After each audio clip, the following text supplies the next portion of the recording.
Thank you very much. Good afternoon, and thank you for this opportunity and the time that you're going to spend with us. It's the FVR Oral History Project. We've identified initially about 100 people from different timelines of FVR's life who worked with him, and you fit in very, very tightly into, into his presidency. But your relationship with him started much, much earlier, wasn't it? Yeah, actually I started out as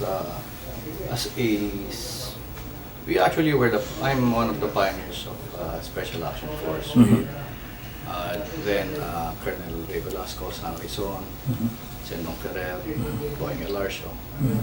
After that, I was assigned as his security officer when he was the chief Philippine Constabulary. What year was this? Early 80s. Early 80s, mid 80s, yes. Early 80s. Pioneer batch ng SAF. Special Action Force. We organized it.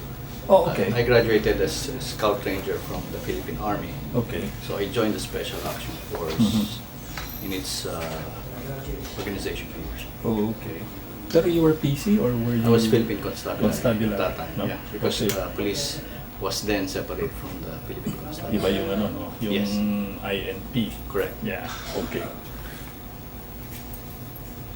Your first interaction with him was because he was your commanding officer? Or he was Actually, your founder? In the Special Action Force, I was designated. I was assigned to be security officer. At that time, we were securing him without his knowledge. So we were traveling from Alabang to Kamkrame, and he didn't know that the driver of his car knew that we were behind him, but he didn't know that.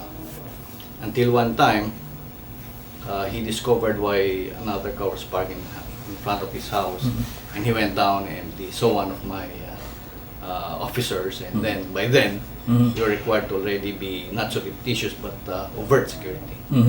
Because at that time he didn't want security, but the Special Action Force assessed at that time that there was a need for us to secure him, so we had a full complement of vehicle security and personal security without him being informed. So you were trying to be discreet pero Sunod kami. nabuking ka. Sunod kami. Well, mahirap itago yung tatlong sasakyan at isang dozenang tao. So we were able to keep that a secret for almost a year, yes. Wow. Okay.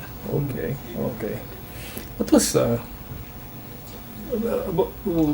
during your cadetship that you knew who he was, and was there any plan to become part of a unit directly under his command, under his leadership? Actually, when I was a cadet, I already knew who he was.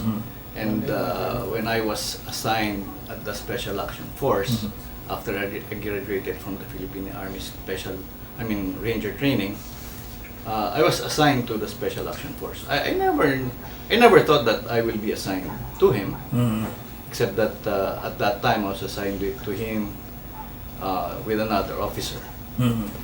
After that, there were times that a security officer, because we already were overt, so we were moving his documents, and there were times that I also pitched in moving his papers. Eventually, he discovered that I can be an administrative officer. So, in the Department of Defense, he assigned me as his administrative officer and senior aide de camp. Senior aide de camp. What was his reputation among when you were during your cadet days, and then among the military at that time, early 80s? Nangyari na ba yung kanino? Wala pa. Yeah. Nung graduate ka. Yes. Actually, He's not a workaholic. He's not? He's a super workaholic. Okay. Why do you say so? At that time, I was then in my early 20s, and I was thinking, how can this colonel or general have the energy? I said, I think he never sleeps. We bring him to Alabang around midnight, and then we fetch him around 4 o'clock. Yeah, and he's up and about. Yes, we have our breakfast at about 4 o'clock in the morning. Okay. So we moved from Alabang to Camp Rinaldo. And the routine is daily. And then on Saturdays and Sundays, he visits the troops. And practically all Saturdays and Sundays of the year are dedicated to visiting the troops. So after he arrives from a trip from visiting the troops, another plan is already being prepared for the next Saturday and Sunday. Oh my gosh. And he actually brought that routine when he was Chief Philippine Constabulary to being the Secretary of Defense, the Chief of Staff. Chief PC na siya nun, ano, when you were, ano? I was actually when you the security officer when he was Chief PC. Chief PC. Yes. Okay. And then when he became Secretary of Defense, I was the company commander of the security company, securing the Secretary of Defense. Oh. Okay. So when he was Chief PNP, we were just a small team. So when he was secretary, it was already full complement, one company. Mas malaki na. Yeah, with the counter-terrorist capabilities. Okay. Parang precursor na nung pagka-presidente niya. We didn't know that. At that time, we never knew that. Okay, let me ask you that. Diba? I mean, now that you have the benefit of hindsight, you look back 30, 35 years in your history and looking at FVR, yun nga, no? Did it ever occur to you? Did it ever cross the mind of anyone of his subordinates at that time that he would eventually become Commander-in-Chief? We never thought it was ever gonna happen. What we were thinking of was that, Chief of Staff and commanders come and go. And we were thinking that when he retires as Secretary of Defense, that would have been the end of his career. Very fruitful, successful career. After, we were kind of surprised that there were talks about him running for president. But considering that we were busy in the military side, so we never really thought of that political aspect. And besides, kung nasa military institution ka or the defense establishment, I guess the peak is S&D.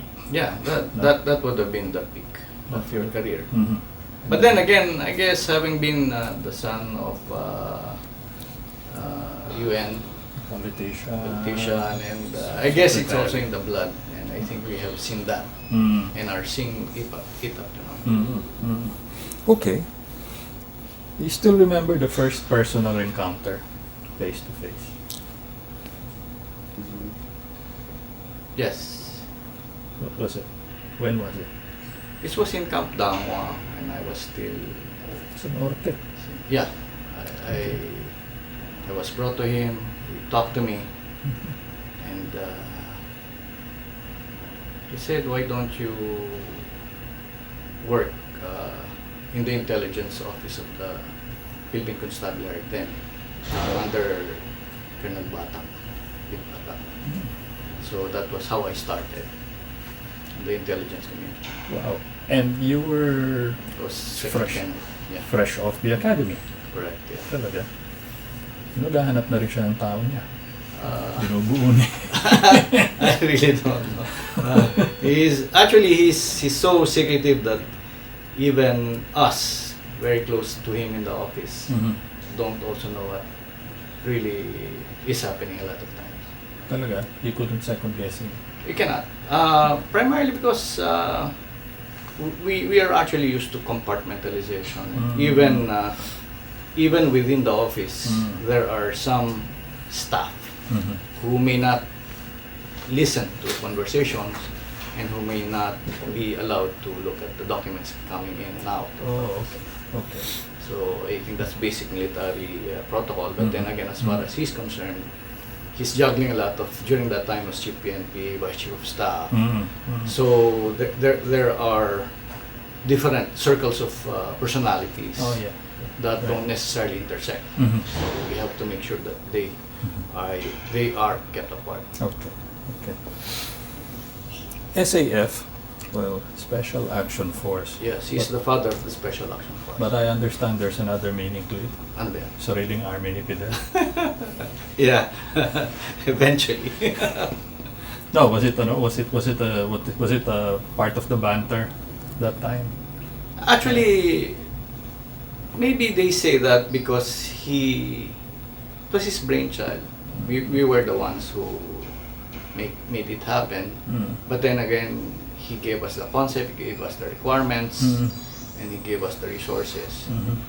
Primarily because I think it was in response to a nagging requirement of the police to come out with a special reaction unit or an elite unit which is actually highly specialized and highly skilled.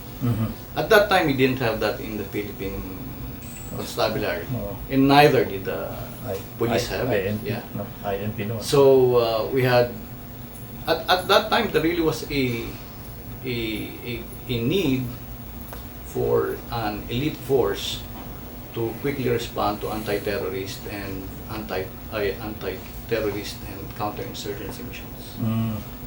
So ito yung specific training, ano?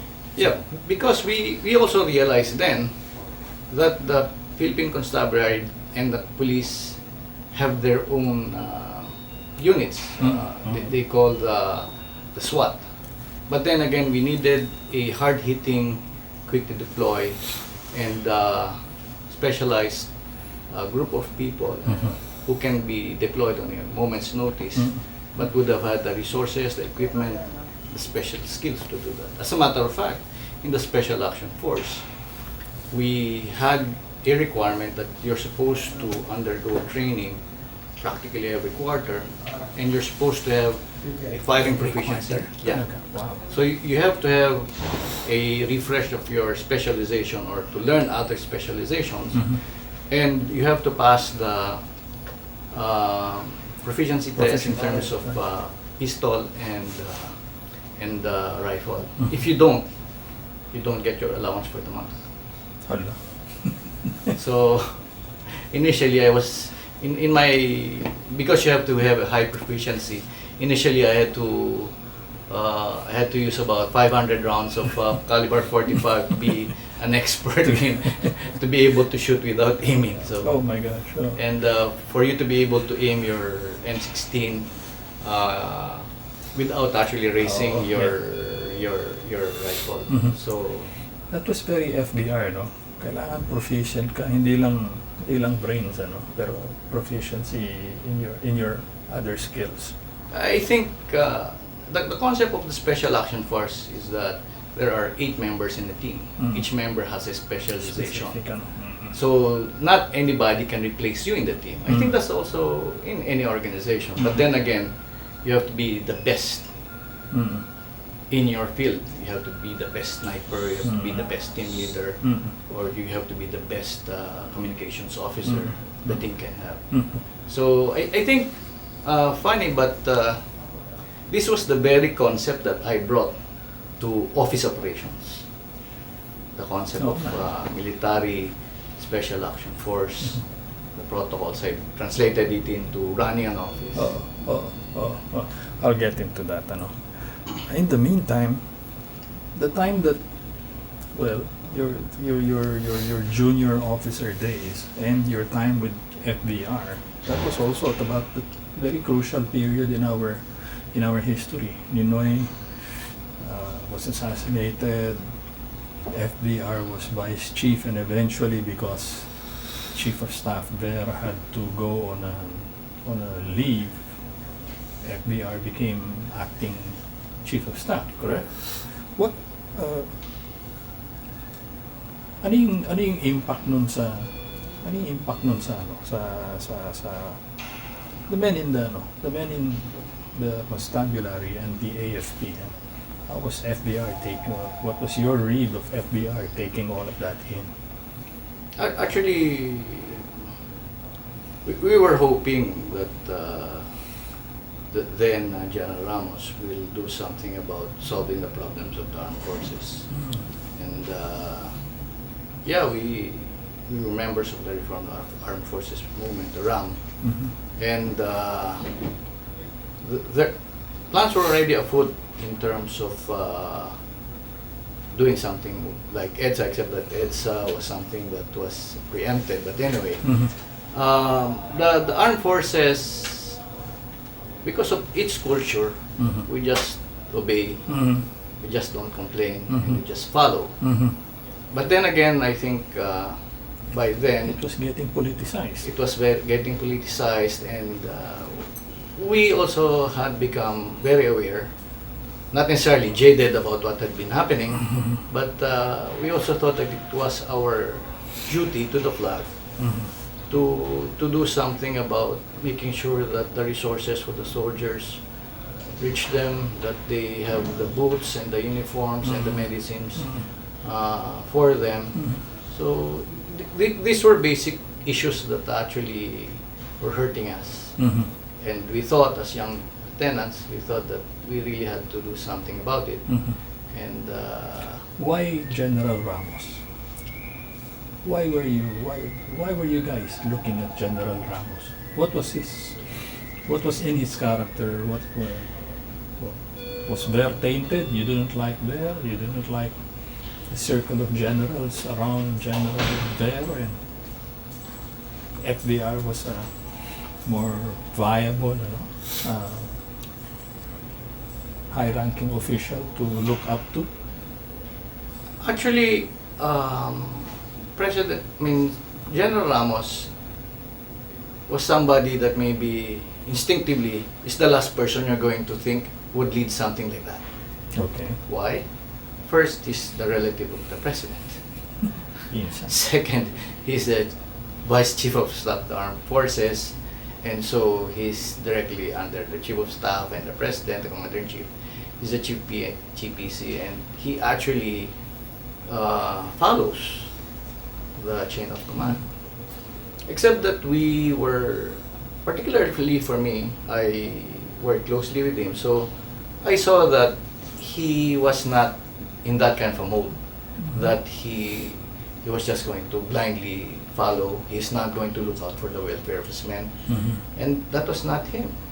Okay. And it was not only me who observed that, but all of us. We saw that he had the interests of the armed forces and the soldiers at heart.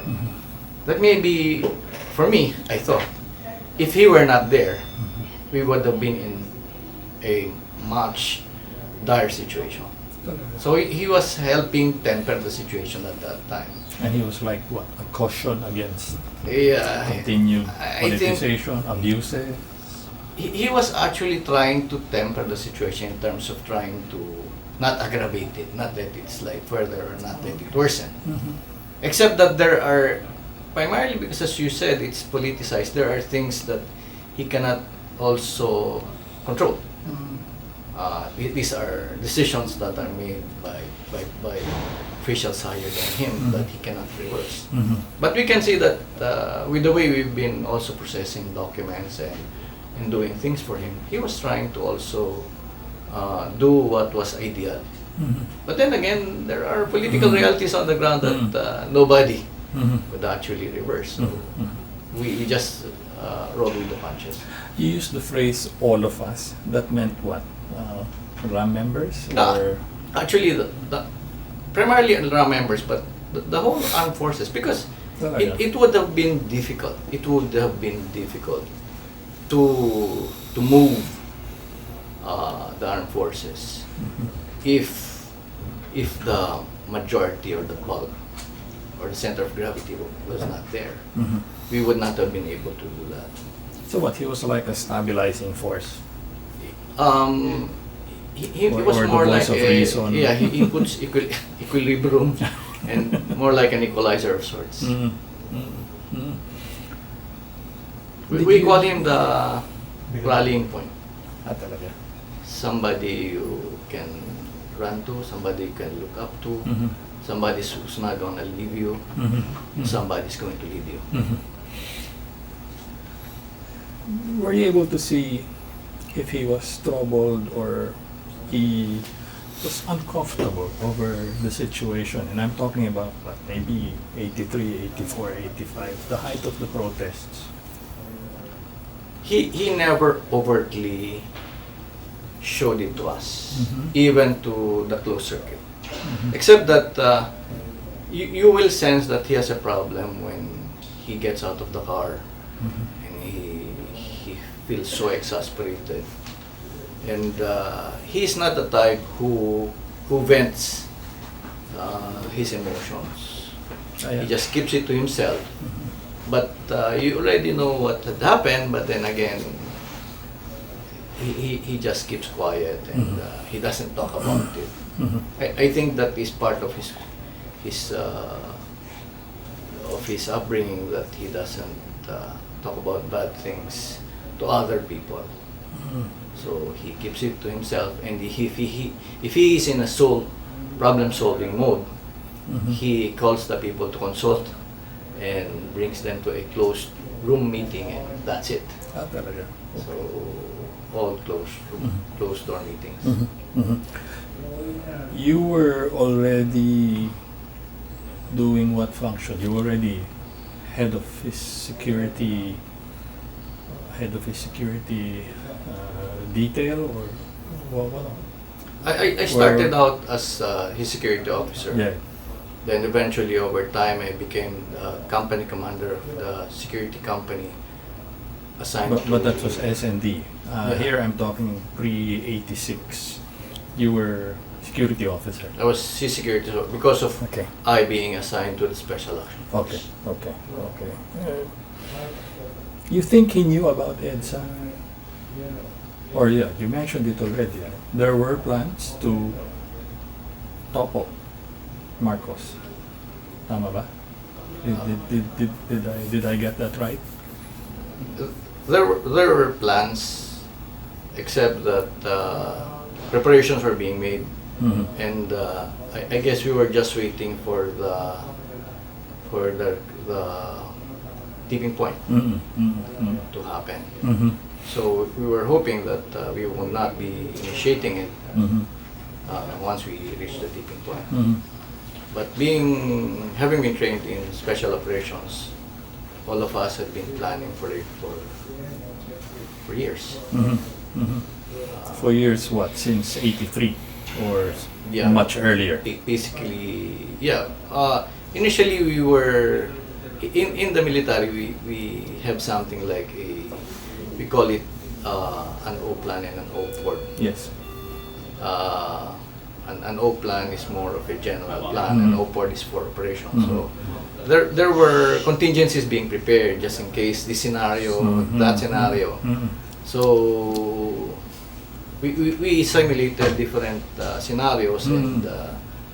and thought that maybe these were theoretical Mhm. in nature, Mhm. until we saw that these were happening in real life. Mhm. Mhm. So these plans just kicked in. Okay. So when anything happens, you just have to pull out that folder and start reading it and Yeah. implement it. Yeah.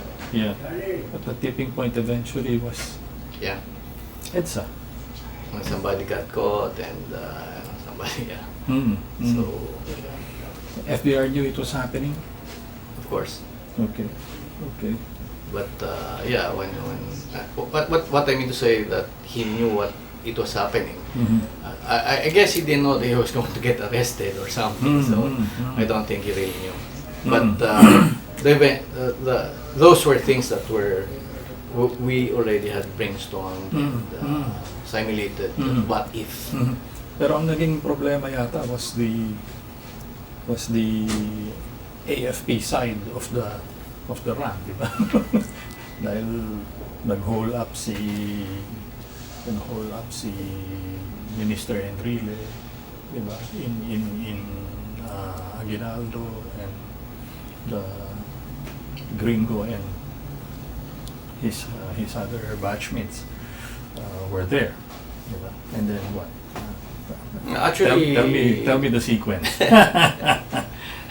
No, actually, our group, the Aguinaldo group, led by Gringo, and the Camp Crame group, led by San Nelson and General Velasco. We were actually coordinating. So Okay. the activities of those two groups were not mutually Separate. exclusive. So they were So the coordinated. left hand knew what the right hand was doing. Okay. Okay. So we knew what to do, Mhm. and the resources were being shared, and the information. Where did FVR come in? Basically, he has always been there. I mean, in terms of the planning. In terms of what I mean to say is that he knew what was happening, Okay. but he didn't know the details All right. because he's commander. So Ano yun? Parang may plausible deniability. Tama ba yun? I really cannot say. Okay. But that says a lot. Okay. But anyway, it's his history anyway. So he knew, in part, at best, but what you can admit is it was in part. But eventually he had to join up. I mean, he had to physically join you guys in Crame. I mean, tell me about those. Tell me about those times.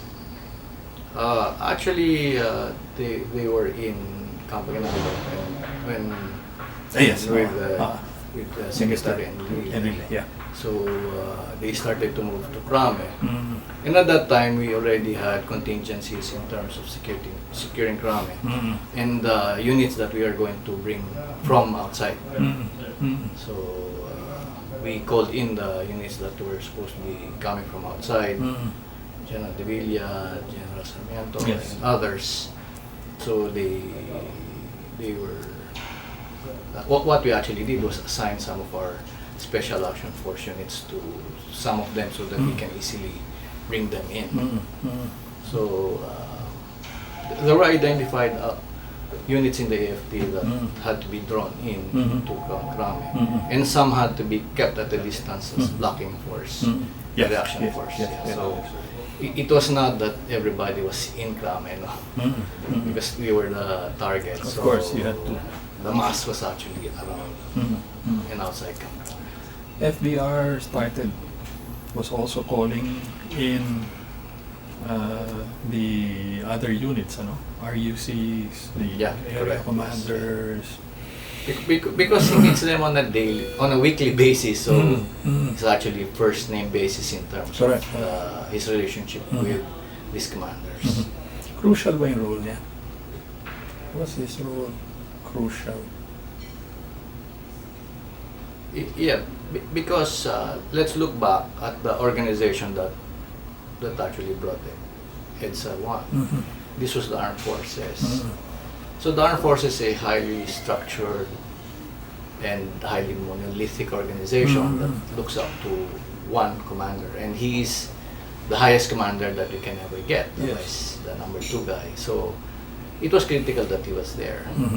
It was very easy to call in resources, support, and units and warm bodies ready to die for this country. So that was what he was going to call for. So that he had to have the charisma, the leadership, and the kind of angas for people to follow him and die for this country and for him, for what he fights for. I was going to use the word gravitas. Gravitas, yes. Is that the right word to? Yeah. Yes. So you have that. So he had the gravitas. Okay. He succeeded. Diba? And he gets appointed as chief of staff. Diba? By Mrs. Aquino. And it's NAFP. Yes, Because new armed forces. New Armed Forces of the Philippines. You were, did your assignment change? Or- That time I was a senior official of Special Action Force. Okay, SAF pa rin. So after that, I was brought to his office Mhm. as one of his COS. special assistants for special studies. Okay. So my first job was actually to study the efficacy of the counterinsurgency effort. Mm. So with the president, with General Ramos, we developed a system of counting number of firearms per day, number of killed per day, Wow. and so basically during that time it was a qualitative analysis of the effort. So we Mhm. came out with a quantitative means of measuring the performance in the counterinsurgency effort in terms of average number of firearms per day Mhm. recovered or lost, Mhm. average killed or wounded. But this was both for AFP, AFP and PC and, and Constabulary. It was actually for the AFP, so Okay. PC and all. So with that, we did some other studies, and while I was doing that, he asked me if I could help being his administrative officer. Mhm. So I took on that job and eventually also assigned as his senior aide de camp Yes. to replace General Tanyega. SADC. But you're talking to me about counterinsurgency, and this involves NPH, communist insurgents, right? But the bigger problem during that time was what? Depending on who it is you're talking to, it's 5 or 7 or 9 coup attempts Yes. against the administration of Mrs. Aquino, and FVR helped defend it as chief of staff and eventually also as Secretary of National Defense. But how did that feel like? I mean, you guys having to trade bullets with comrades, with your war buddies. Yeah, I remember when I led a company to recover Channel 4, Mhm. and I bumped into, I was bringing a company, and I bumped into the General Fredo Lim. He said, isa sa mga sundalo namin napatay dyan, si Sergeant Esguerra. Mhm. So I saw the pool of blood where he fell. I told him, sir, I'm sorry, but we have to go. So I could still clearly recall that when I asked the ground assault of my company, simultaneous with the assault of the B-150 Mhm. firing, Mhm. and on top, sniper cover from my sniper team, trying to hit the building where rebels were. It was followed by silence after we did a simultaneous assault, while we crawled and moved the V-150 and let my other teams walk behind the V-150, despite the snipers were continuing to fire. After some minutes of silence, I saw some soldiers in uniform coming out. Mhm. They were surrendering. They were surrendering with their firearms over their head, Mhm. and they were starting to remove their uniforms and bring their guns down. Mhm. It was a weird order that I gave in combat, Okay. and the order was, do not fire. Okay. So I guess my soldiers would have been conflicted because they were seeing soldiers of the same uniforms, same firearms, Yes. Yes. walking out, Mhm. surrendering. Mhm. Mhm. So it was kind of weird. Do not fire. Yeah, but Initially it was attack and fire. Oh. So I had to radio the snipers, the V-150, to stop firing hold your front. Oh. because they were surrendering. Mhm. And that they were Yeah, you're right. Yeah. They were fellow soldiers. As a matter of fact, our casualties, we knew could have died if only the snipers who hit them really wanted to kill them. Mm. So they were casualties were hit in the foot and in the feet, and some were hit in the hands. So they were just meant to maybe maim, not kill. Immobilized. Yeah, mobilize. Yeah. Did you get a read of FVR at that time? I mean, I suppose he was caught up with the same dilemma as you were. What was it like? What do you think was it like giving orders to shoot men who were rebelling but were once under his own command? Actually, I think one word that could define my feeling when I ordered the attack, and I think one word that could also describe the feeling of General Ramos, it would have been pain. You do not want ordering your soldiers to shoot other soldiers, and soldiers of wearing the same uniform. You have been actually one time having fought side by side with them Yes. in the efforts of the armed forces. Exactly. But then again, there are military missions that had to be achieved. And as one of my soldiers summarizes it, "Sir, if I don't shoot, I will be shot. Baka ako naman. If I don't kill, I will be killed." And it's unfortunate that we were shooting at our brothers, soldiers at that time. It really was something that you would like to just erase in your mind and forget about it. It's something that you are not proud of. As a matter of fact, if not for this interview, I maybe this is one of the first times that I talked about this. It's something that I'm not proud of. Okay. My apologies for having brought it up, but at any rate, sige, let's move on. Maybe about a year or so forward. FVR retires. He retires from the armed forces, but immediately is named as Secretary of National Defense, and now you're commander of the security company securing the S&D. Is that right? Yun yung work. Initially, yes. Okay. But then again, you I became SADC. Officer and senior companies. Okay. Right.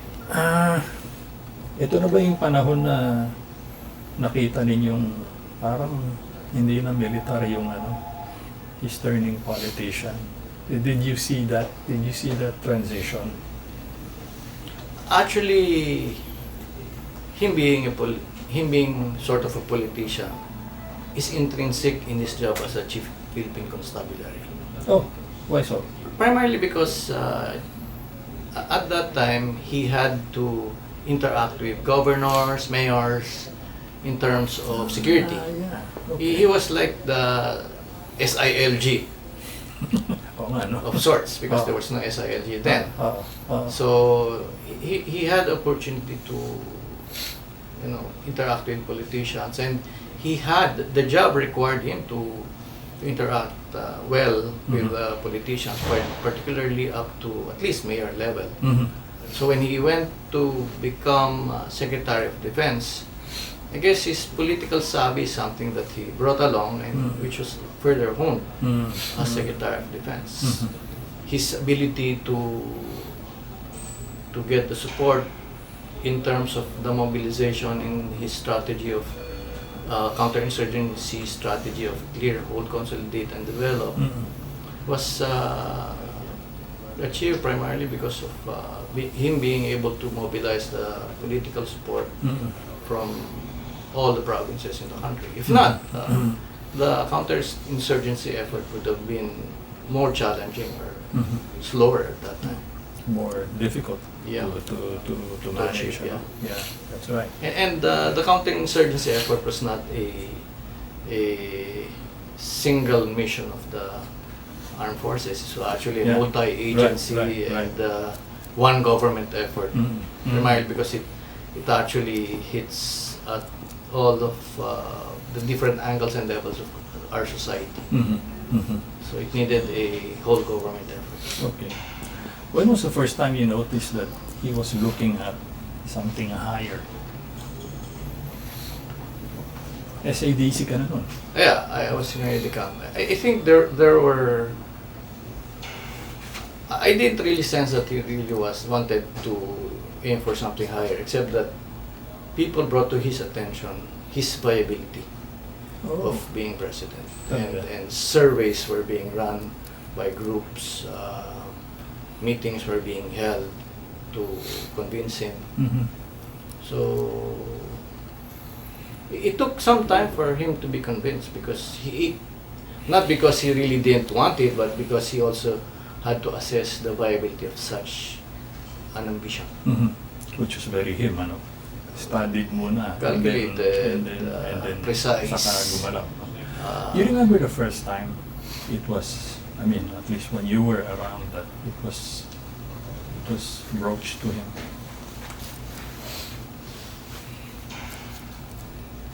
I don't know if it's the first time it was broached to him, but the first time I noticed when he attended a meeting of what I can call the core group that convinced him, Mhm.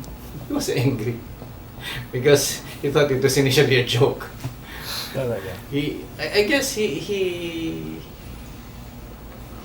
knew it's something that maybe might come, Mhm. Mhm. but at that time maybe it still had not sunk in. Mhm. Mhm. Maybe it still has not.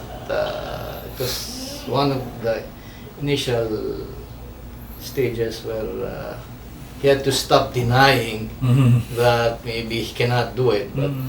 he had to go and accept that it is something that reality is calling. You remember who the people were? Yeah, but sorry, I can't say. Ah. Maybe you have to ask him. Okay. I'd like him to. General, which year? When I was still at the DND, yeah. 91. An adequate time before the elections. I really can't. I can't put my finger on the year, but Mhm. what I can say is that I think he waited for an adequate, credible, and believable Mhm. clamor Mhm. from the grassroots. Mhm. It's something. It's like propaganda. They keep repeating it and you start to believe it when in fact it's not true. Mhm. Mhm. So he's that kind of a person. He's a Cywar expert. So he wanted to make sure that it was not Cywar, it was not chismis, Mhm. and he wanted to have empirical basis for such a decision. So Empirical meaning numbers. yeah, Survey. no, not survey, surveys. Oh, okay. So not just, yeah, a series of surveys. Not one, not two, not three, Mhm. not only for surveys. Mhm. Surveys Okay. Okay. before he made a decision. Sigurista. Well, being a military man, Yeah. you have to. There are Yeah. risks involved, Yeah. and you have to calculate Mhm. properly your probabilities Yeah. for success. Mhm. So With the least risk. yeah, but yeah, there are risks. You're not gonna get out of it unbloodied, but Yeah. at least you win first. Okay. Hayaan na natin yung first time. When was it that you were sure na, buo na si Sir?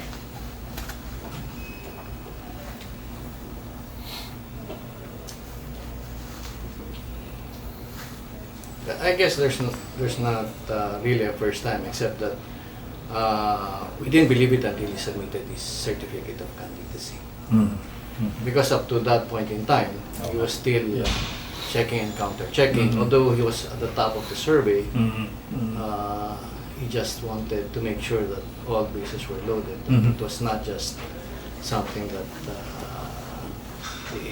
that's going to happen now, something that's going to slide further. So. And it's not going to happen by chance. It's going to happen because it was calculated and planned for. I think for him, success is something that he designs. Okay. He doesn't let any element of anything he endeavors to do to be uncontrolled or unpredictable. Okay. So he has to make sure that everything is covered. How crucial was him getting the endorsement of Mrs. Aquino? I mean, he ran in the primaries of LDP. He lost, but he was still banking, di ba? Sabi niya, go pa rin eh.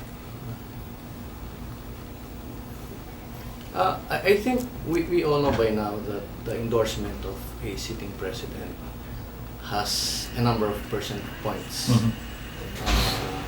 that gets added to your votes. I think it was critical that President Aquino endorsed him because it also helped assure that he wins. Because as we all know, he had a relatively narrow margin to the second. 2.5%. Yes. So in a way, at least mathematically, the endorsement of President Aquino was crucial. But hindi ka na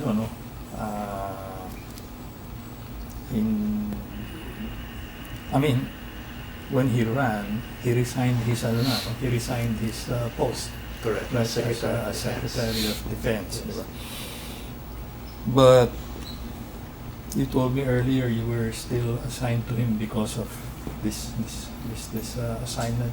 As a retired Secretary of Defense, you are allowed, you're authorized to have a number of officers and enlisted personnel assigned with you.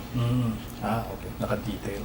Yeah, as a former Secretary of Defense. So as with other, like for the Chief of Staff, like for the President, it's part of, I think, tradition. Yeah. And also regulation of armed forces to also secure their former senior The former officials, heads, because it's also obviously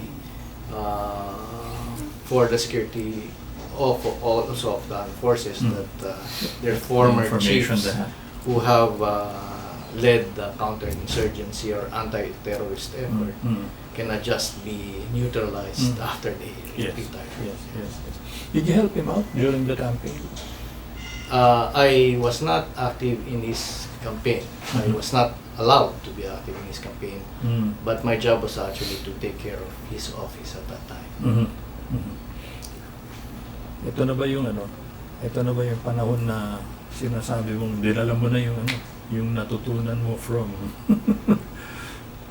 your various trainings and I suppose learnings from FVR, FVR's management and leadership style? Yeah, actually when I was brought to Malacanang as his executive assistant to take care of all incoming and outgoing documents,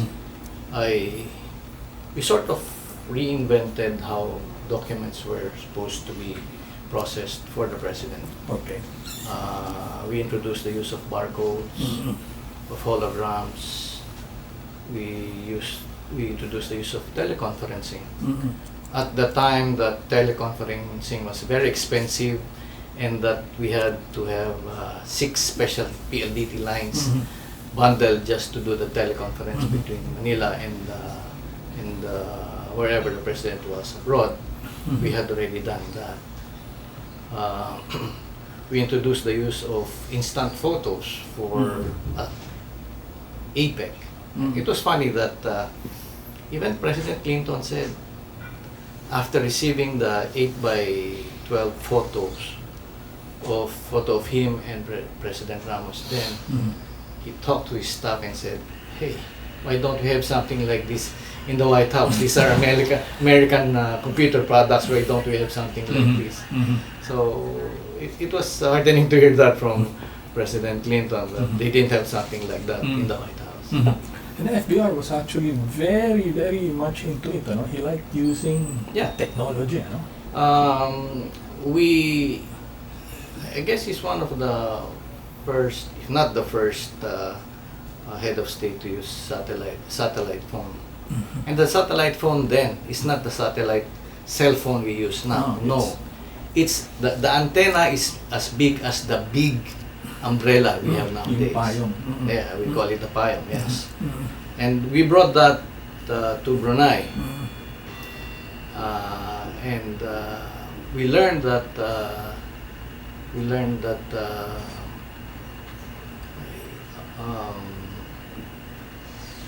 what's the name of the Bolkia? Hassan al-Bolkia. Yeah, he Prince, diba? Prince Bolkia. Oh no, the Sultan. Hassan al-Bolkia. Sultan. Sultan, yeah, Sultan Bolkia. Sultan Bolkia learned that President Ramos had a satellite phone in his cottage. So one of his staff asked me where we got it. Okay. So they bought 10 of that from our supplier. I heard. So nainggit.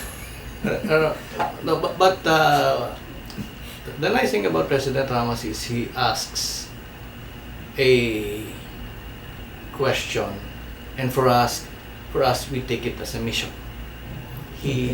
So first he asked us, there is a lot of complaint. There are a lot of complaints about me going out of the country. Is there anything you can do for me not to be missed in the country? And my response was simple. Yes, sir. You just have to be in two places at the same time. Right? That's a solution. Right. But then again, we took that question more seriously and realized, we could do that with teleconferencing. Unfortunately, at that time, teleconferencing was still at its infancy stage. Yes. So we talked to the supplier in the country. We bought 2 units, one for abroad and one for Manila. And we had a visa for their technician. Wow. And we had that technician go with the device, with the machine, wherever the teleconference was being done. Yeah.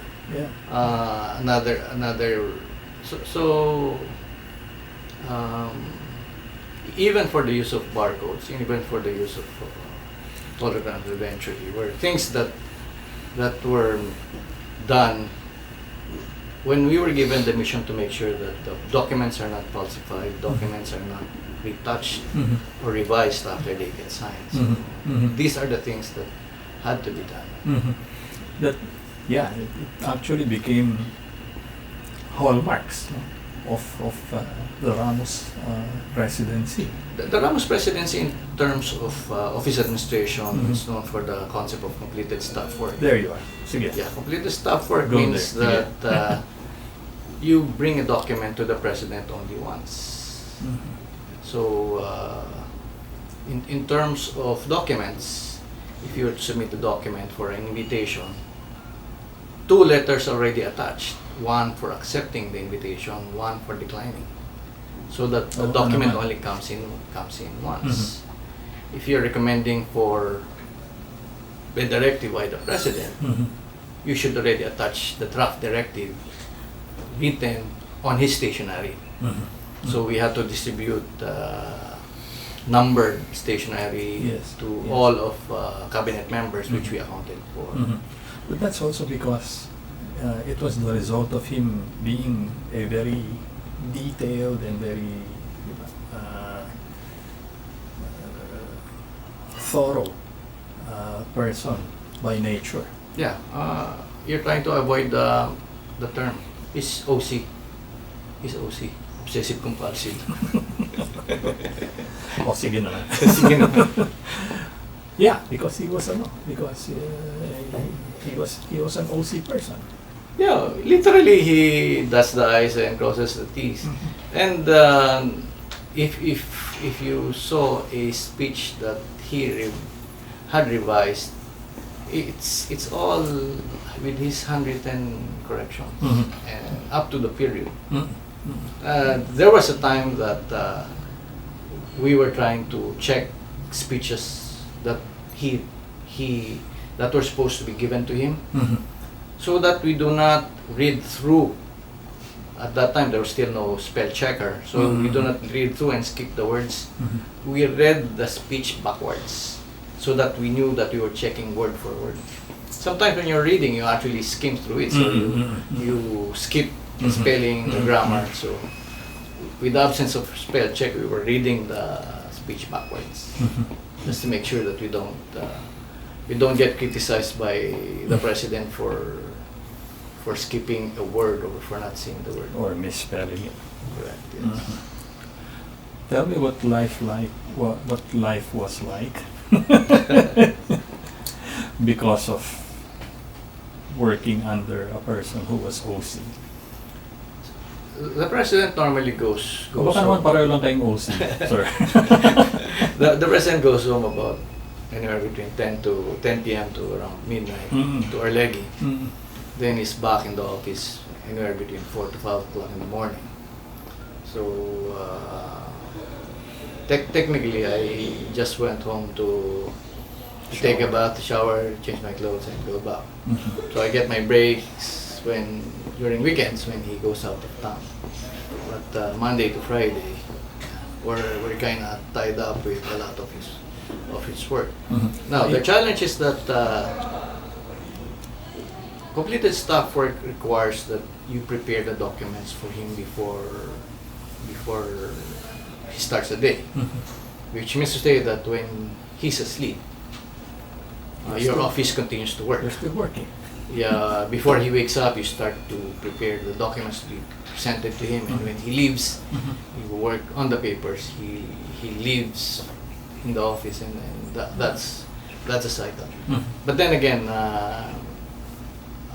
we have developed for him a system of sorting, and we call it document grooming, for preparing the documents for signature. Okay. You cannot give a bunch of papers to the president which are going to fall down because they have binders. You have to make sure that they're stapled well. You have to make sure that they're fastened well. You have to make sure that they're of high quality, that when it comes out of the office, it's really coming from the President of the Philippines. It's So presidential. Presidential, it's clean, neat, and without errors. Grabe. So pareho kayong OC. Diyan naman sila. Sinasabayan mo lang.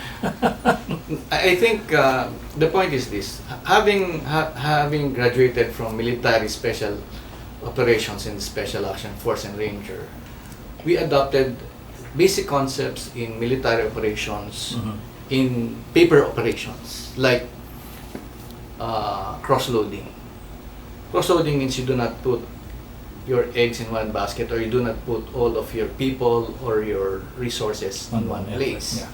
So when we move from Malacanang to the airport, and airport to any location during trips, we do not go in one vehicle. There's always So a team. we actually, there are actually 3 groups and 3 vehicles that move to the airport. And this happened, I think, in one of our trips going to Kuwait. Somebody said, "Sir, our car broke down." I mean, the bus from the hotel to the airport in Kuwait. I said, "Okay, we'll just see you in the next country." Because we were a small team, a tight team, you cannot tell the president, "Sir, we cannot do what we're supposed to do because our car broke down or our printer broke down or something." So we did cross-loading, we did redundant backups. There you are. I was going to say. In the military, when you have a rifle, you have a pistol, and you also have a knife, Right. or a small pistol in your pocket. So one backup is no backup.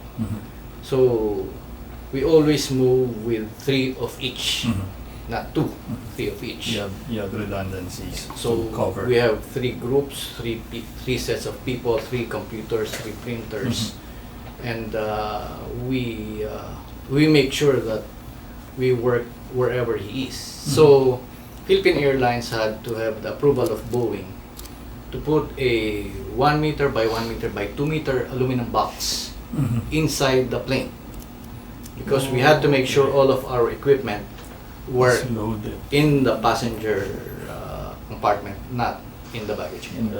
the right. Because one of the things we also had to do was to be able to work wherever and whenever he was. So we had an office in a bus, and on the plane we were able to do everything. We had power supply, we had the printer, we had the Xerox machine and fax on the plane at that time. I remember those. Yeah. So for us, we had to provide what we call in the military multiplier factors, or multiplier forces, or resource multipliers that allows the president to do a lot more with less time and less people. So we had to train our people to be the best Xerox operators, fax operators, and drivers. Even sent our people to training for how to answer the telephone. So yeah, we had to make sure that our drivers can actually change the tire in about 15 minutes, because if they take a lot more time, the staff they fetch will not be in the office, and by that time the president will be without the staff in the office. So these are the minor things that could make or break the day of the president, particularly on the admin side. I think in a maybe a stage production, we're we're behind the stage and behind the range of camera. But these are the things that we quietly do. We have a group of highly trained and highly specialized people who are very good at what they do. And yeah, you said it earlier, no?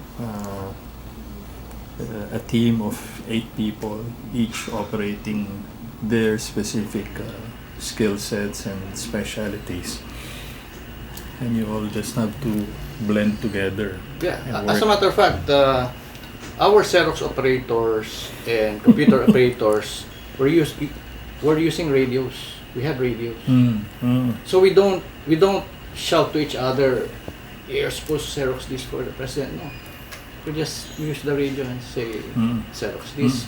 Where's the copy of the speech? Where's the copy of the document? So FVR wasn't too difficult a person to convince to use this technology and establish the redundancies. actually, I had some sort of a rule. Okay. You introduce something new to the president 1 a week.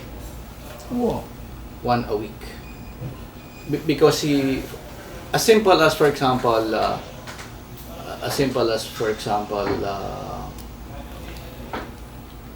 we did not want to slip him notes as to who's here, who has arrived.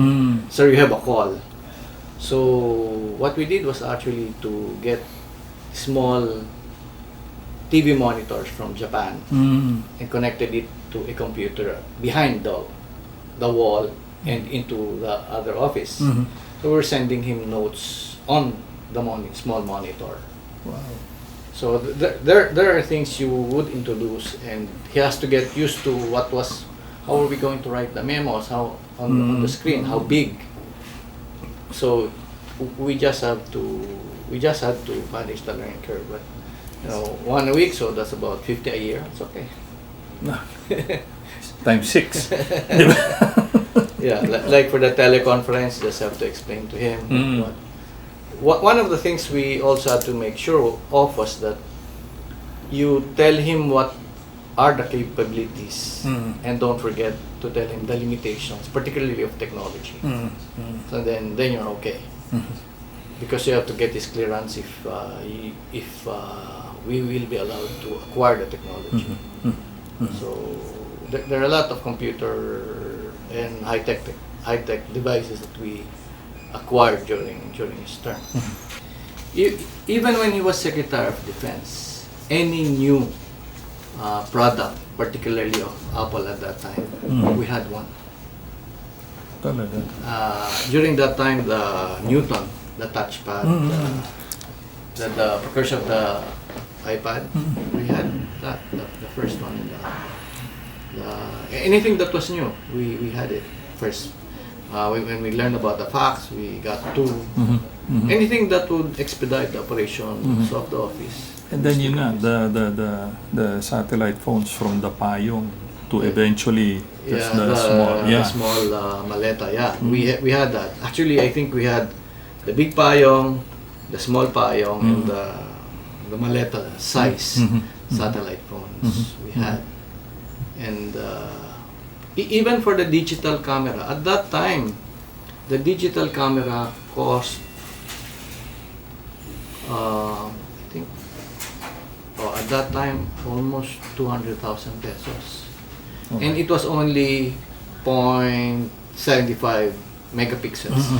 And the cameras now are about 25 megapixels. Amazing. So we had that, the color printer, and the experience we had about working on that product was this. When we wanted to be able, when we were given the mission to be able to print the photo of a head of state before they stepped out of the APEC meeting in Malacanang, the requirement was for us to be able to present it before they stepped out. So we had about maybe 5-10 minutes to do that. So we tried it. We bought the color printer, the first one in the country, the digital camera, and the Mac computer. So we were having difficulty in printing it. So we got in touch with Apple, and Apple called up Apple US, and they had to fax to us the notes. You can see the line from the yellow pad of the person who developed it. Wow. And we discovered that you're supposed to order the connections in such a way that it is only going to print when you do that. If not, it's not going to print. So we went to that extent just to get it out of the way. And it impressed all the heads of state. Even, and I cannot forget when President Clinton said, "Why don't we have something like this in the White House? These are American products."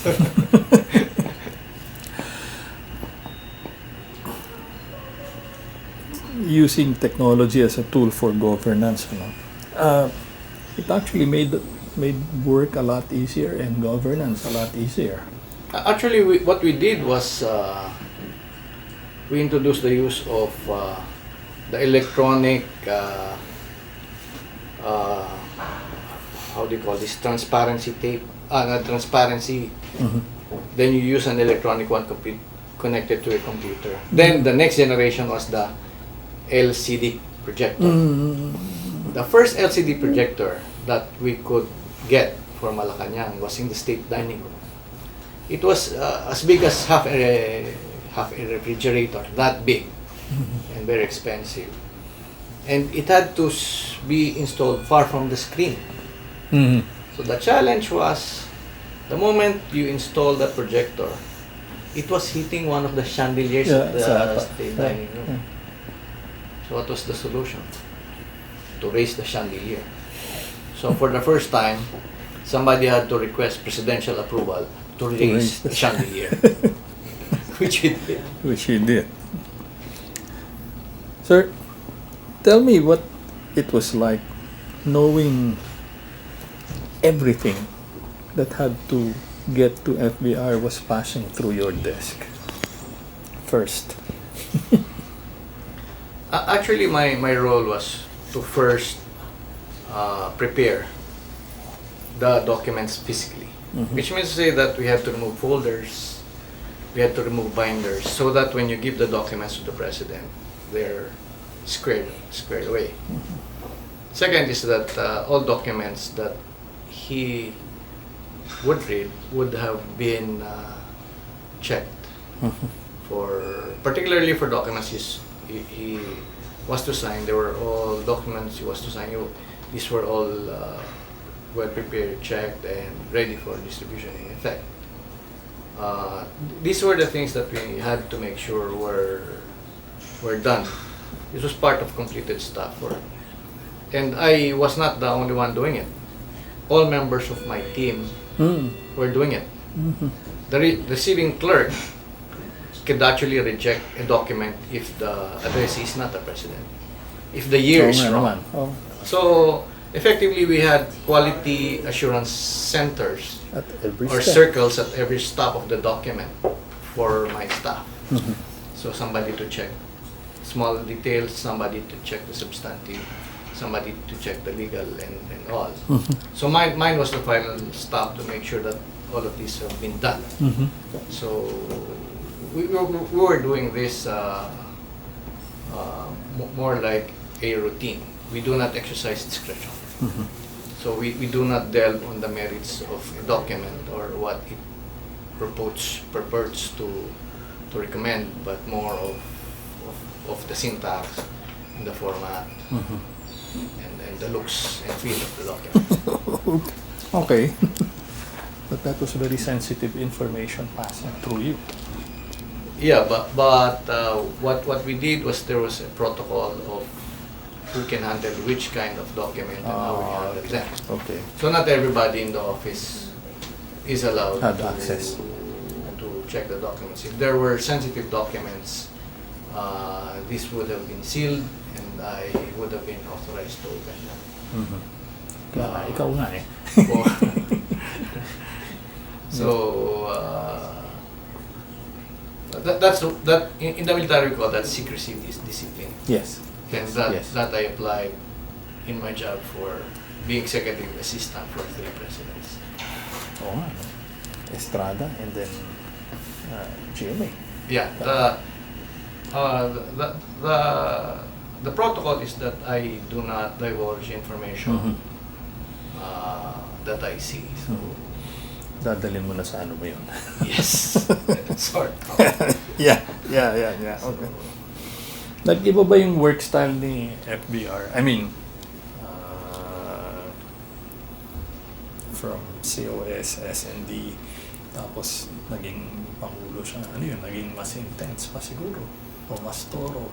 Actually, the level of intensity and thoroughness, the levels of intensity and thoroughness have been the same, except that the volume has increased geometrically.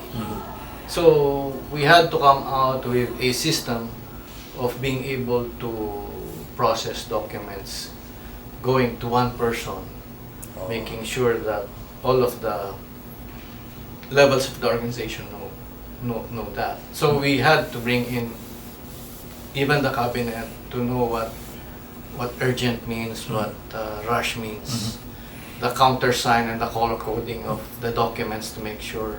So effectively, we didn't only sort the documents. Even the sender, the cabinet member already sorts it because he had or she had to put a color-coded label. Right.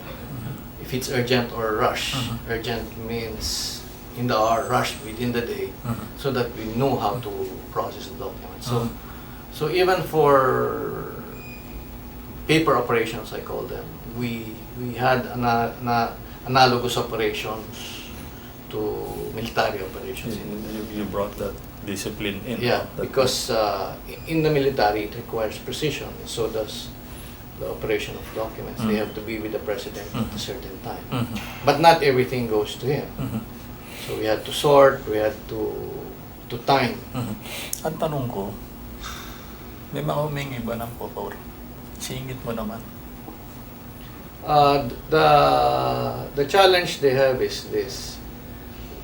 All documents have to be received in our office and have to be barcoded. Okay. And the barcode has a timestamp. Okay. So if you were to bring in a document or to insert into the pile a document that's not supposed to be there, Makikita. it will be seen.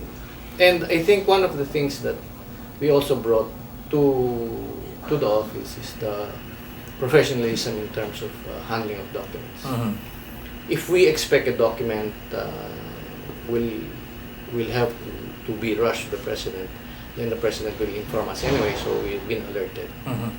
So, and there's not really a need for anybody to have pasingit this document, primarily because we treat all documents equally, so they go in and out within a certain number of hours. So we don't screen our whole documents. Ngayon ko sa'yo, anyway.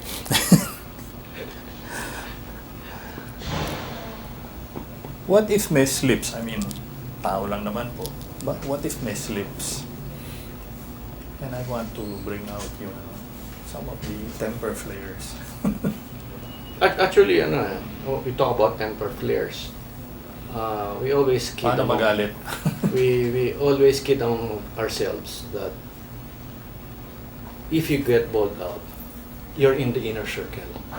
So he just vents and then he expresses his anger and his frustrations.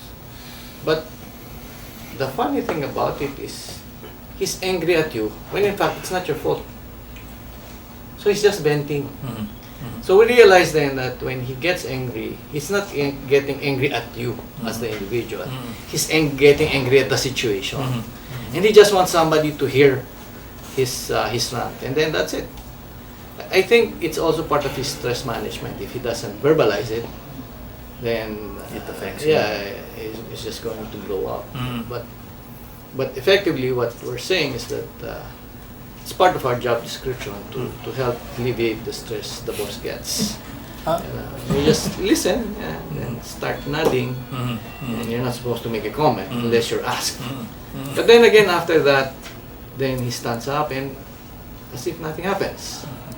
So sometimes people who are not used to this and they witness that he's getting angry, they say that the president get angry at them. No, because you're not at fault. It's the situation that brings him in. And as you said, once in a while, all of us, sometimes get fed up. So that's it. But he never does that outside the confines of the office. There we are. Yeah, I've heard that quite often as well. Yeah. So, ano lang talaga. Yeah, so if you get bowled out, it's an honor. It's a privilege. Badge pala yun. That's a badge of honor, yes. But tell me also about, kasi yun nga a gauge for FVR's temperament is yung weather jargon. Kamusta na ang panahon dyan? Can you tell me about that? Mainit, malamig. No, actually, when we talk about this temper, it's something that effectively it's affected by his level of frustrations about the situation, like things that he has no control over, like there's a typhoon, people die. He gets also moved by that. Yes. And to a certain extent, he has to ventilate that frustration or disappointment. And he does that to people who are close to him. And we're proud to say that we are close to him. But the other thing is, I understand he also used it as a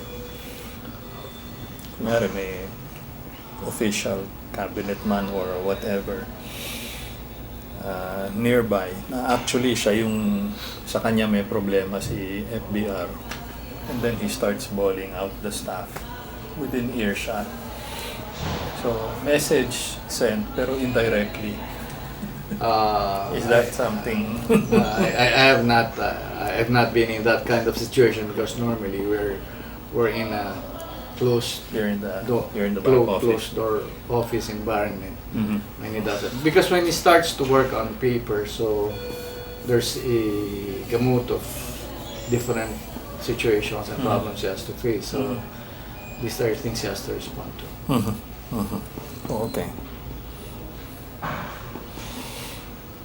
Meron din actually na tulad nun, yung didiretso kay Presidente, mag-aabot ng folder o ano. Paano niya minamanage yun? Yung, what I want to find out actually is how does he avoid making a categorical commitment? Sige, actionan ko to. Yun yung gano'n. One of the things that we're very critical about in the operation of the Office of Completed Staff, right? Which means today that no paper will be received by him except for urgent ones or those that he expects without the completed staff work. Primarily because we normally require checking that the document is going to sign is already there. Just imagine a cabinet secretary submitting to him a document and there's no document to sign. So that would have been wasted time as far as the president is concerned, because his next move was just to pick up his pen and sign. So we had an agreement. Sir, I am your executive assistant. If you want to receive documents, then you might be arrogating upon yourself the job of the receiving clerk. So would you want the receiving clerk to receive your documents so that we can pre-process the document and rush it to you? So I said, what am I supposed to do? Part of my one per week innovations for him. So I told him that, sir, during cabinet meetings, please require all of them to have a barcode on the documents. The barcode is actually a sign that the document has been received by our office. So if we have received the documents, then we would have been able to pre-process them. So pre-check it, document grow, and make sure the document for signature are attached. So he announced that to the cabinet, so the cabinet stopped bringing documents directly. Hindi, yung tulad nun, yung nasa provincial trip, mag-abot sa kanya ng... What happens yung for mga provincial trips is that he receives the document and gives it to the aide. The aide gives it to us. Then we respond to the document. But if he needs to respond to the document right there and then, he's going to bring out his red pen and start to give written directives. But usually, we receive a pile of documents every local trip. And 6, 8, 12 inches thick. Yes. For requests. Yeah, but we process. As a matter of fact, I couldn't forget that there was somebody from northern Luzon who wrote to the president while he was eating in a restaurant. And he wrote on a paper napkin. Wow. We processed that paper napkin. Yeah, because... Na barcode din. Yes. We taped it on a piece of bond paper and the barcode and processed it and responded to it. Ang laking bagay nun, no? Matitrace mo kasi. Di ba? Actually, the barcode is nothing but a number. But the number actually is linked to a database of the information of the sender, Right. and the information and the action required. Who, when, what. Who, when, what, when, how. Meron siyang insidente noong 96. Na ano siya? Na how do you call this? He had a Carotid. Yeah, that one. Were you with him? He had just left the office, I think, at that time. Yeah, kaming dalawa ni Jun Lozada. Oh, okay. Tell me about that time. That was a scare. Yeah, I was seated in front of him together with the late Jun Lozada. And he was talking to us, and the late Jun Lozada was also close to him because, like me, he gets also balled out for somebody's fault. Several badges. Yeah, well, multiple, kilo na kami. And he was talking, and then he just became incoherent for about maybe 1 minute. Oh, Something like that. So Oh, said. Then as if nothing happened, the day continued. That evening, he was touring some visitors in the palace, and the president and the first lady said something to the effect that it happened again. Oh. And then the first lady said, I think we have to bring him to the hospital. Sige mo, sabi ganun. So, kami dalawa ni first lady, we rode the car. Sabi ni first lady, they'll go now to Arlegui. So, by then, he rode the car. We told the driver to bring him to Makati Med, and I called up doctor, I think Forrest. Then he attended to us there. The president eventually relented when he asked why he was not being driven to Arlegui, and the first lady said, no, we just wanted to make sure there's no problem. And he really was a soldier, you know, literally with these boots on. You know, there's really something serious with him. He didn't want to ride the wheelchair. He wanted to walk to the hospital as if nothing happened. And he was saying that, oh, we're just visiting the hospital. Actually, it was the patient who's going to undergo a check. Were you worried? Yes, because he was like a father to us. So, you know, there was something going on, but you don't know what it was until the doctor said that there was something wrong with the carotid. And that he needed an immediate procedure. Yeah, correct. Yeah. And then the device that had to be used for the procedure had to be planed in from the US, so that had to be something that had to be rushed to the airport. Yeah. So the moment it was received at the airport, rushed to the Makati Med, straight to the operating room, and the operation proceeded. The first thing. Nag-swimming pa nga after. Yeah. Shortly after. The first thing he did was he reminded us to make sure that the officials in the order of succession were informed.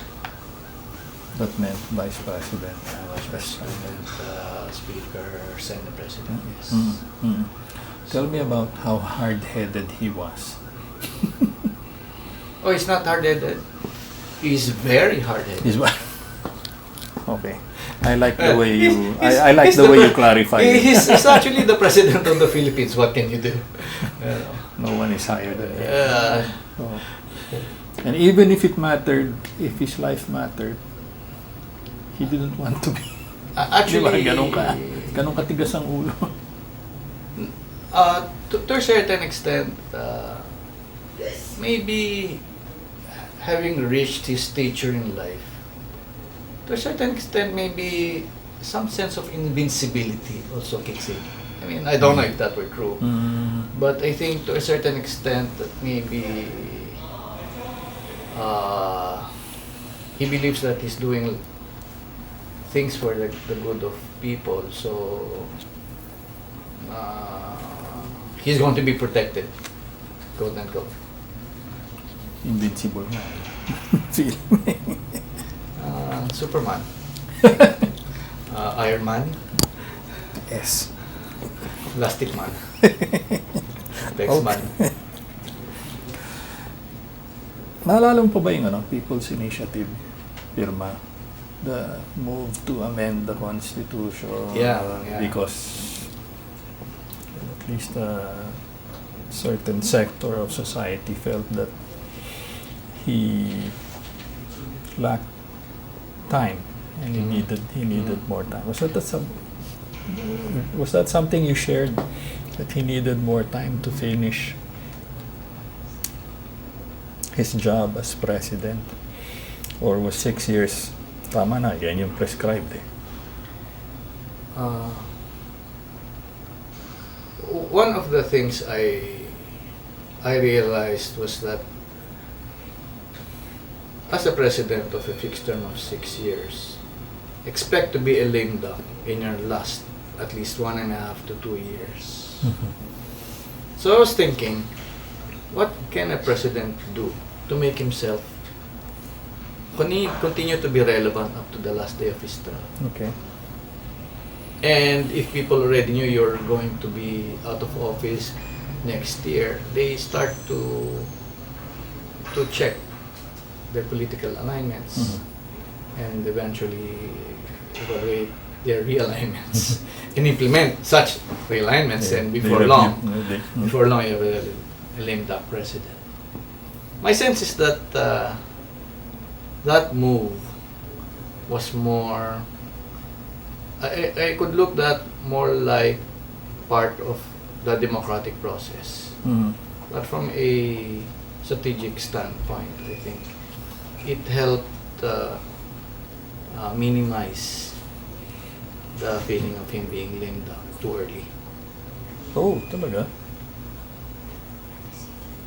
Because I think we already knew and we could already estimate what would happen to that initiative anyway.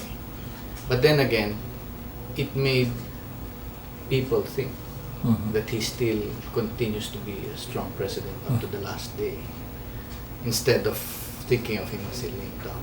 Psyops pala yun. I told you he's a psyops expert. Okay. Talaga? Did you participate in that? No. No, you weren't. I only, It was, that's my analysis of No. it. Okay. Because it would have been easy for him to dismiss that Immediately. exercise immediately. Oh. But then again, dismissing that already cements the idea that, prepare for the next one. So what happens to him? Then he's going to be relegated to the side, and people start riding horses and realigning forces Oo nga. on organizations.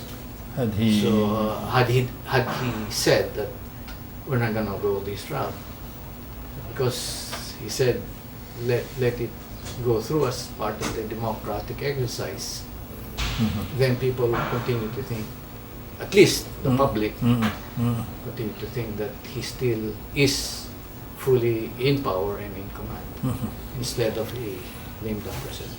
Psyops. Ang wedding. Kasi had he said immediately, no, let's not do that. That's like putting on a sign, Goodbye, lame duck. lame duck. Yeah. Hi, my name is lame duck. Yeah, so you don't expect people talking to you anymore, supporting you and stuff. Yeah. Meron ka bang key learnings from and takeaways from your tour of duty with him 24/7, 365 days, 6 years? Learnings.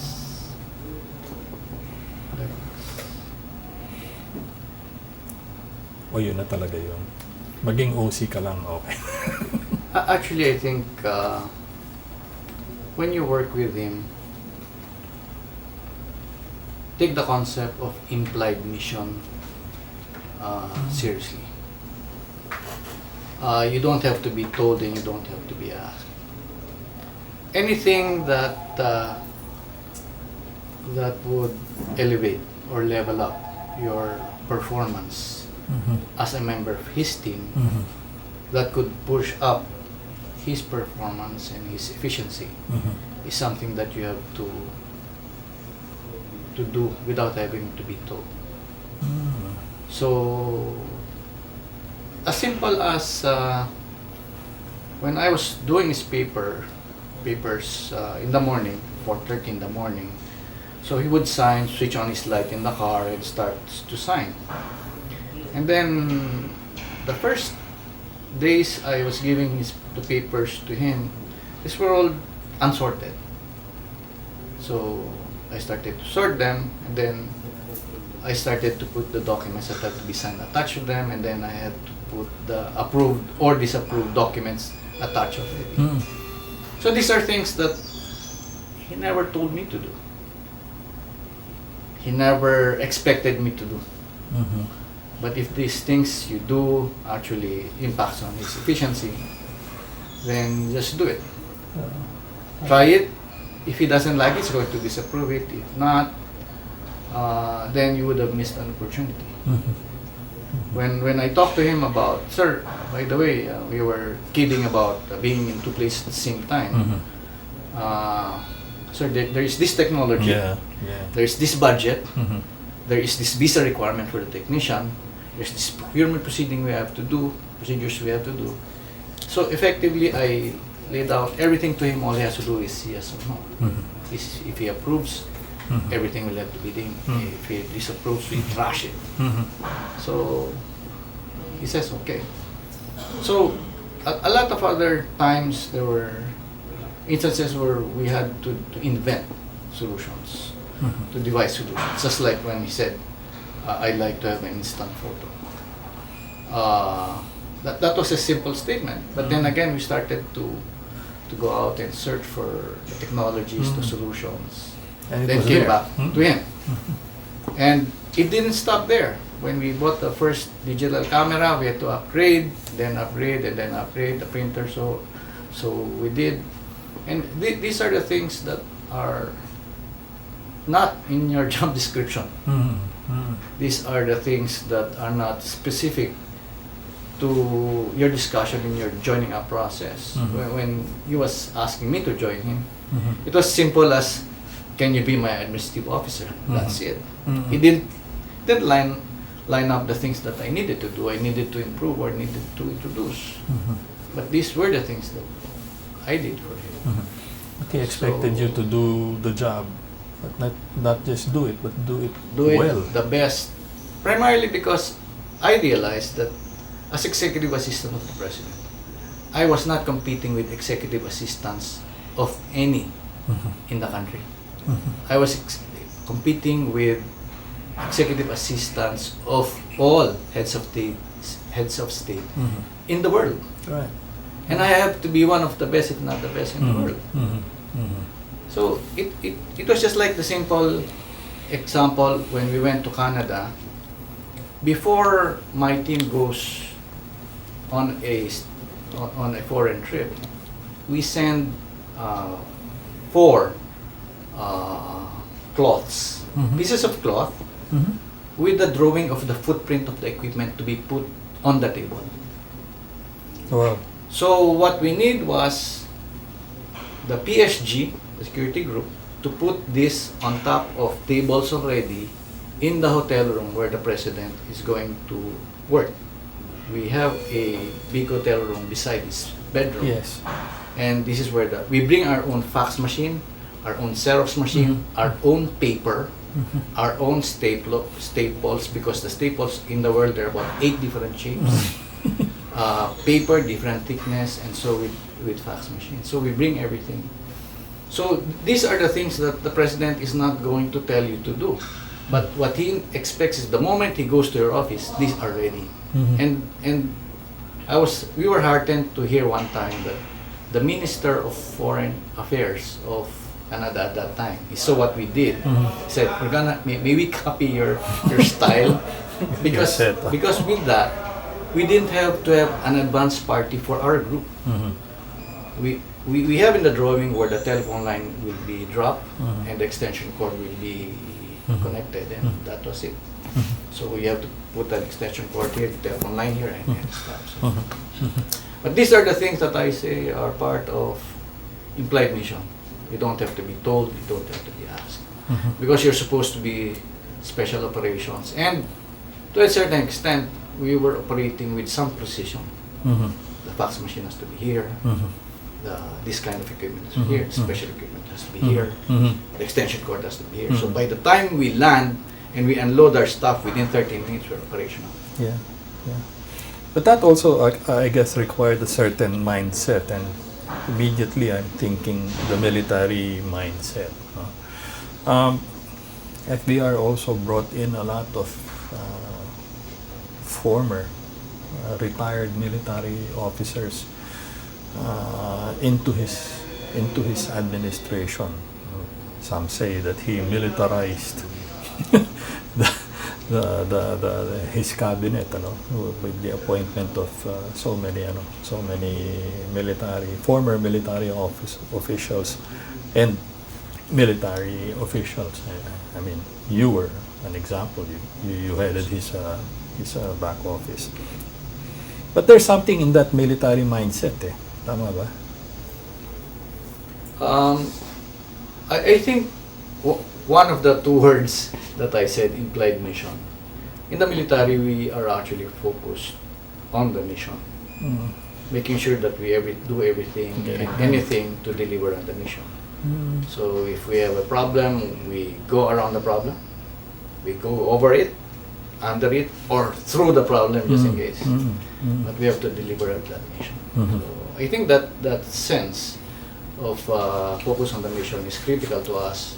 And I think for a military man like him, at least for the initial stages of his administration, I think he needed like-minded people who he can actually trust, making sure that given a simple mission, he doesn't have to anymore put the details of how you're going to do it. Just do it within the bounds of the law and within the bounds of our cultural limitations. So paano ninyo tinoilet train yung yung civilians, in the other public officials in the cabinet who weren't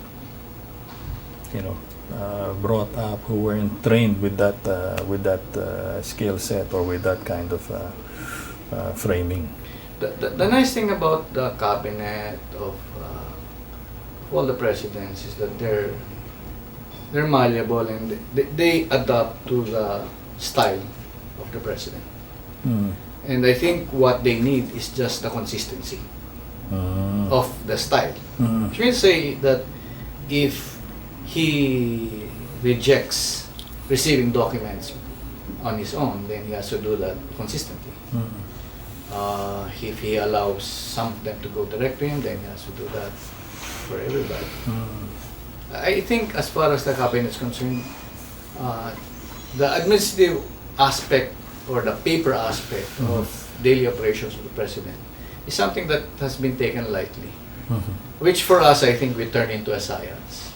So we had microfilming, we had computers, we had security, we had radios, we had the only wireless PABX in the country. At that time? Yeah, because at that time the cell phone was not yet ubiquitous, so we had wireless PABX for each member of my staff, who we can call using the telephone line and back. And all of us were connected via radio, just like PSG. The funny thing is we just talk about Xerox and documents. And the PSG talks about the security and the road. Yeah.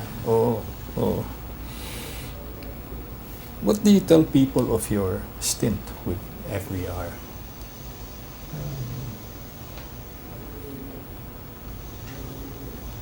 What do you share most about that tour of duty with him?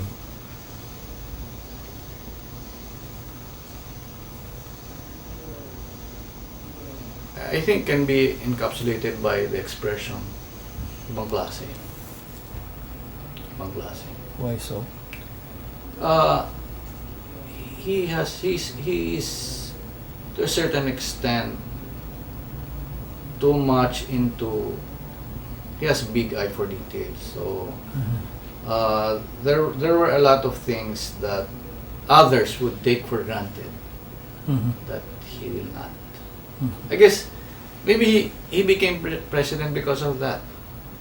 That things that are taken for granted by some people, he doesn't. Like,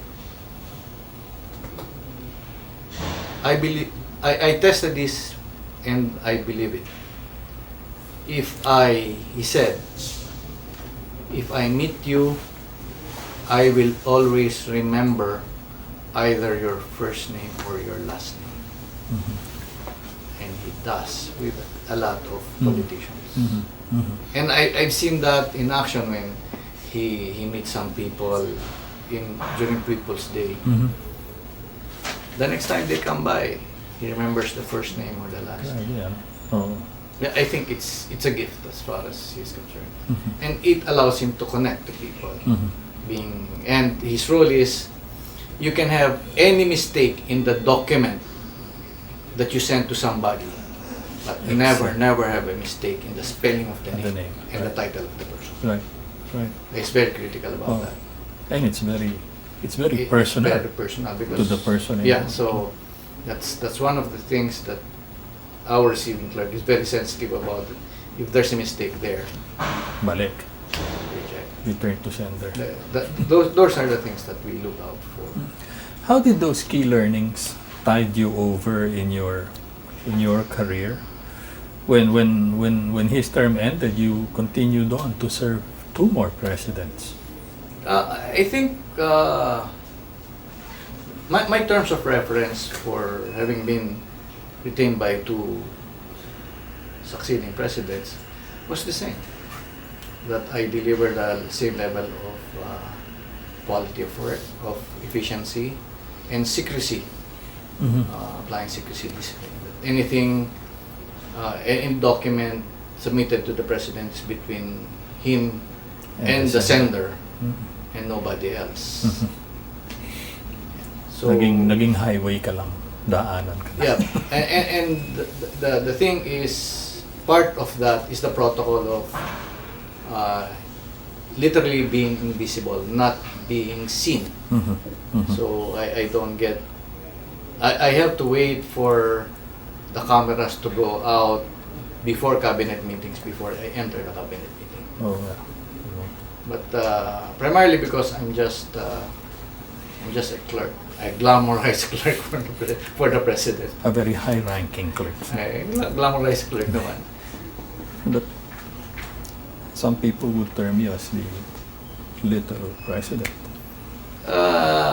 For me, I would like to stick with the job description of being a glamorized clerk for the presidents of the Republic of the Philippines, for 3 presidents of the Republic of the Philippines. I think my consistency in terms of my loyalty and my passion for work, and also for making sure that the president's documents are protected, are things that I have to be consistent about. Yeah, I was executive assistant to not 1, not 2, but 3 presidents of the Republic. What do you think? They're in awe. And they ask you what secrets you keep. All secrets I keep. Tell me about the last day of office, June 30, 1998.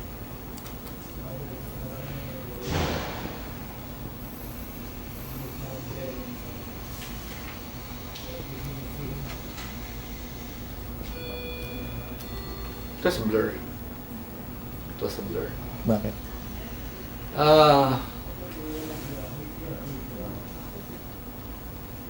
Primarily because there were still a lot of things, except that there was a turnover. So, and also, I was staying on. Yeah, so the president-elect then, President Estrada, invited me for lunch, and he asked that I stay on to be his executive assistant. And I said that I had a prior commitment to President Ramos that we're supposed to fix up his office. And he said, I'm going to talk to President Ramos. And he did. And he relented. Of course. Were you given some advice by FVR? Oh, balong. May binilin ba sa'yo? Yes. I clearly remember it. Work for ERAP as good or better than the way you work for me. Talaga. Remarried because he was turning you over. He was like giving me away to the new president. Because at that time we had made preparations Yes. for his operations, his office operations after the term. Yes. Yes. And it was a matter of just me, packing my stuff, riding the car, and going to his office. But I didn't know that he would allow me to go. But I think it is the military officer in him that, to a certain extent, he wanted me to help the president, as the new president, as part of both our loyalties to the flag, that it has nothing to do with the persons, but more for the country in general. That he thought that maybe it would have been a steeper learning curve, or there will be no learning curve even if the systems that were instituted and applied during his term would have been continued during the next term. And for the next president, what we did was actually to introduce the use of hologram stickers. Oh yeah. Hologram was for And, President yeah. ERAP, Yeah. yes. 24/7, 365 days a year, 6 years. What was it that you had to sacrifice?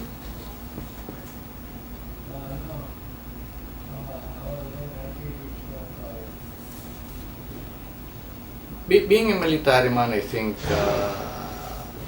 I am expected, to a certain extent, to sacrifice family. Time with, What you do? so it's nothing new as far as I was concerned, except that the demands were higher, in the sense that I did not have, while I was in Manila, I did not really have time to be with family.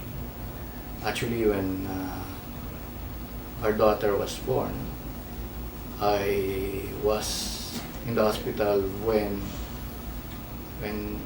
she was delivered, but I had to be in the office in the morning as if nothing happened, and I followed my routine. So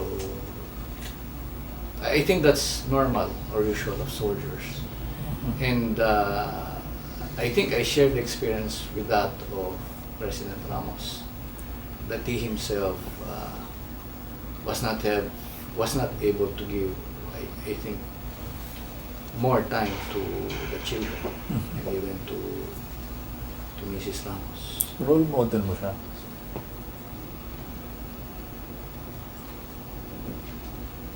For running a family is not the ideal model, because No, I mean, his that's a- style is he doesn't spend time. He doesn't have a chance to spend time, because weekends he's out, morning to evening he's out.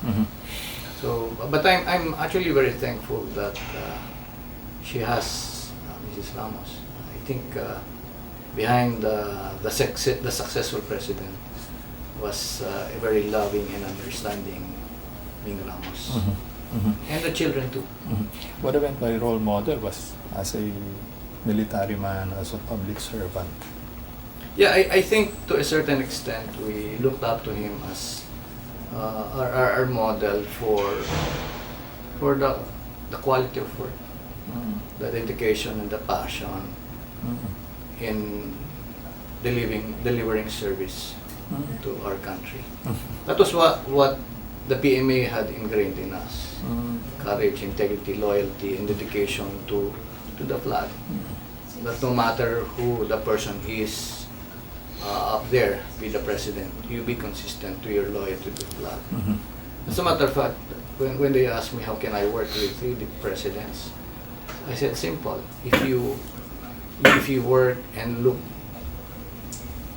to the flag behind them, then the person does not anymore matter, because the way you do things, the way you provide service, the things you do for the president is something you just don't do because the person is there. but because in the PMA you were taught that you're supposed to serve for that flag and die for that flag. Fortunately for that job, it doesn't need or call for dying for that. But then again, it's a matter of doing your best and making sure that you don't lose that sight of that flag every time. What to your mind was FVR's greatest legacy as president?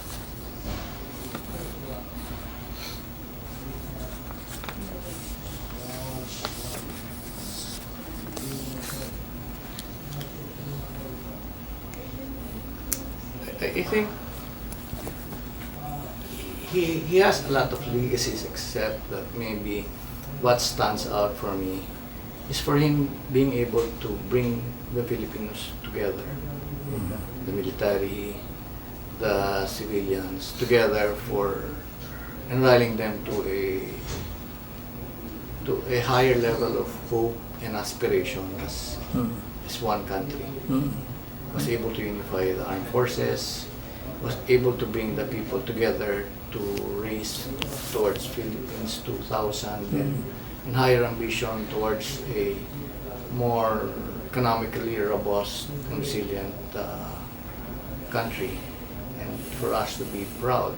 I think this was highlighted by our hosting of APEC and the way we were, and the feedback we got.